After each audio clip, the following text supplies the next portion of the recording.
करीच्या दिवशी ना आवर्जून हे केले जातात आमच्याकडे. म्हणजे माझ्या सासरी ही पद्धत आहेच पहिल्यापासून. तर चला मी पण केले, कसे बनवायचे पुढे तुम्हाला सांगते. त्याच्या आधी बघा, गावावरून मस्त अशी मेथीची भाजी आणलेली होती शेतामधूनच, आणि ती मेथीची भाजी आज केली. सोबत आहे ना चपात्या नाही बनवल्या बरं का, आज बाजरीच्या भाकरी बनवल्या आणि छान लागते मेथीची भाजी बाजरीची भाकरी. बघा छान आहे. चला त्याच्यानंतर आहे ना चपातीचा डब्बा आहे ना, मी त्याच्यामध्ये गावाला आहे ना मच्छी घेऊन गेलेली होती आमच्या सुनांसाठी. त्याच्यामुळे तो डब्बा गावालाच राहून गेला आणि दुसरा डब्बा मी वापरायला काढला. आणि ते खोक्यामध्ये बघा कॅट कसे खेळत आहे. चला धिंडरे कसे बनवायचे, आता आमच्याकडे धिंडरे म्हणता म्हणून मी तुम्हाला तेच बोलणार बरं का. आता कोणी धिंडरे पण म्हणतात त्याला.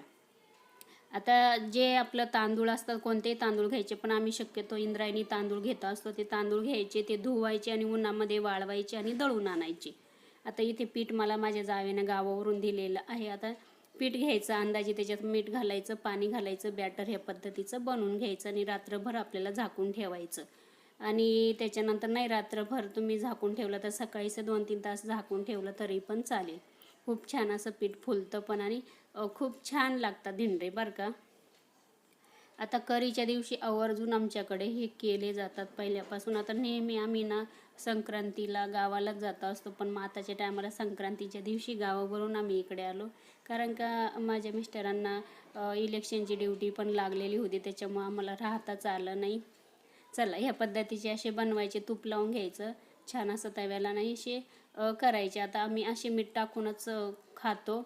कोणी कोणी याला आहे ना गूळ पण टाकतं बरं का, थोडासा गूळ टाकायचा गोड आवडत असेल तर. आणि इंद्रायणी तांदळाची एवढी टेस्ट भारी असते ना, तुम्हाला तर काय सांगू, एवढे मस्त लागतात आणि लुसलुशीत होतात बघा. या पद्धतीने ना धिंडे केले जातात आणि जाळी पण खूप सुंदर पडते आणि अप्रतिम लागतात चवीला. आता आमच्याकडे शक्यतो पाट्यावरची मिरची वाटलेली याच्यासोबत खाता असं. चला धिंडे पण तयार झालेले आहे, बघू शकता. गावाला 2-3 दिवस गेलं तरी खूप सारे कपडे निघतात बरं का.